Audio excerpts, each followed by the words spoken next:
As Jean-Luc Picard, Patrick Stewart doing the directing of A Fistful of Dollars. Datas. A Fistful of Datas. And we have another clip coming up a little bit later where he's directing Marina and Michael Dorn in a scene too.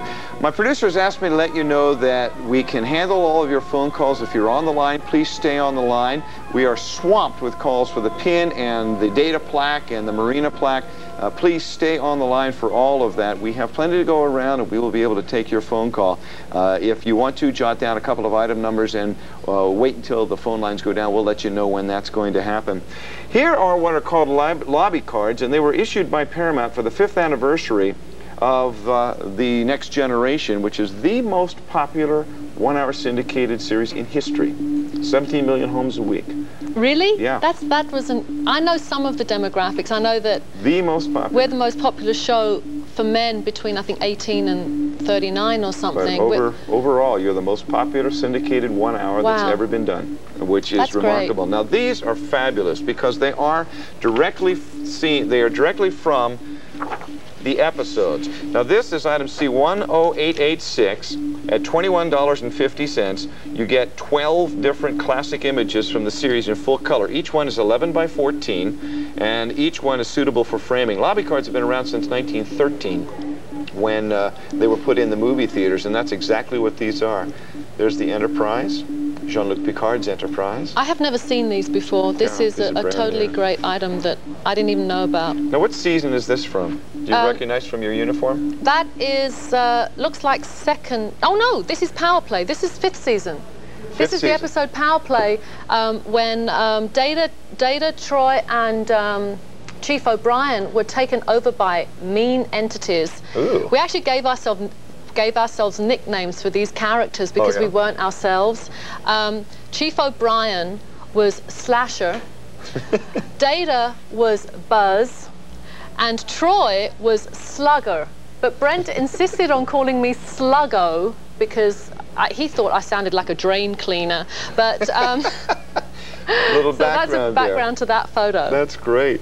Here's one of the great, I remember this one. This is Will Wheaton. That's exactly right. And Jean-Luc Picard, Patrick Stewart. He's been injured, and this is where Will grows up a little bit. He does. He matured a lot in this episode. There was a big growth for his character. The poker game. I think this set is worth the poker game shot alone. Yeah, except that I'm not, am I in this, maybe I'm here. Maybe I'm in, because I'm usually in the poker games. Right.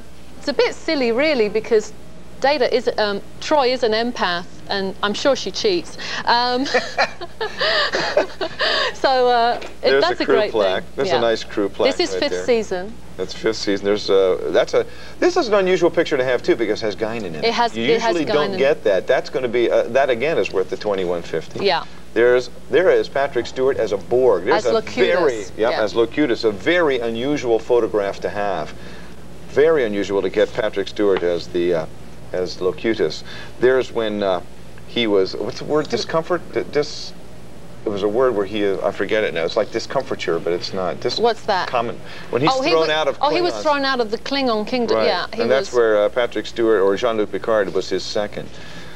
There's Patrick on the bridge. This is actually a still from yesterday's Enterprise, which was the episode that Denise Crosby came back in. Right.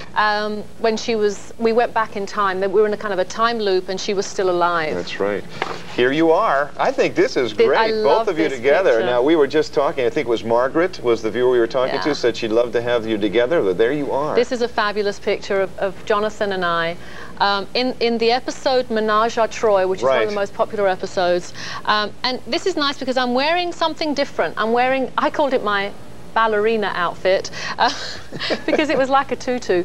But it's a very, very beautiful picture. Nice one. And here we are, there's Gates McFadden and Jonathan. Back of Jonathan and Brent on the transporter pad. Right. And this is worth paying the money for. This is your favorite? This is Data as Sherlock Holmes. Now, you said you're going to do another one of these. We are. We had a few problems with the Sherlock Holmes estate, so we had to stop doing Sherlock Holmes episodes for a while, but now it's been cleared up, and we're going to do another one. Great. There's the family. And here is the Klingon family. This is great. Isn't that a great picture? Yeah. That's all of them. 12 of them, some of the greatest shots from Next Generation that I've seen, and some that you will never get in any other way. $21.50, and they are actual images from the TV episodes. They are not photographic reproductions. Let's go draw the next lucky number. Carrie will do the honors for you, and then we'll be right back with Marina Sirtis. Back with Marina Sirtis, and we're going to take you into the Star Trek trivia game, which doubles as a lot of things. If you're one of the first 50,000 to order it, we're getting very close to the 50,000 limit. You're going to get a very special poster, which is the box top, and that's a limited edition poster, each one individually numbered, drawn by Keith Birdsong, who is the guy that draws all the great covers on the novels and posters, etc. It's $39.50 for the game, the poster, and since it's a limited edition total of only 200,000 pieces, you have 200 of the best trading cards that have ever been made in terms of the collectibles. Let me just show you. I want to hold these up very quickly. The trivia game is based on going through space. You have to start at Starfleet, visit 4 planets, and then get back to Starfleet. And you do that by answering different questions, and they're all on the back here. 6 questions per card, so the 1,200 questions. And they go from difficult or easy to difficult. Warp 1 really easy, Warp 4 very difficult. But take a look at the pictures. I want you to see the pictures. These are trading cards that you can get nowhere else in this series. That's actually a trading card set, a game, and a limited edition poster. There's a bunch of folks on the bridge. There's regular 1. This is not only from the original series, but also from the films. Nice pictures. Now, would you have liked to have served, do you think Deanna would have liked to have served under Kirk as well as Picard? I think she'd have had more work to do if she'd served under Kirk. You know, Captain Picard is a very, very centered and very, very wise human being. Kirk was a bit more rash, wasn't he? And a little bit like Will Riker. He was. Will Riker is our equivalent, if you like. And so I think she'd have been in his office much more, you know, counseling him on maybe counting to 10 before he drew his phaser. Calming him down a little bit. Don't kill quite so many people, Captain. You know, we're here in peace. Let me show you a few other ones here. Yeah, I think she'd have just had more work to do, that's all. She would have been kept busier. That's all. Were you happy with the quality of the role when you first got it, of Deanna Troi? Ooh, that's a trick question. Well, no, I mean, let me rephrase it. No, you don't have to rephrase it. When the writing, was the writing giving Deanna Troi enough dimension for you as an actress when you first got it, or did you have to flesh it out yourself a little bit?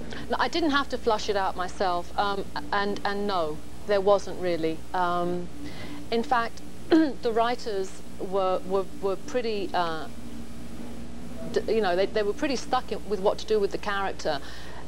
They forgot that she was the ship psychologist, and basically concentrated on her powers as an empath. Right. And I make jokes about it, but you know, she basically sensed and felt everything there was to sense and feel in the first 3 episodes. And then what did you do with her?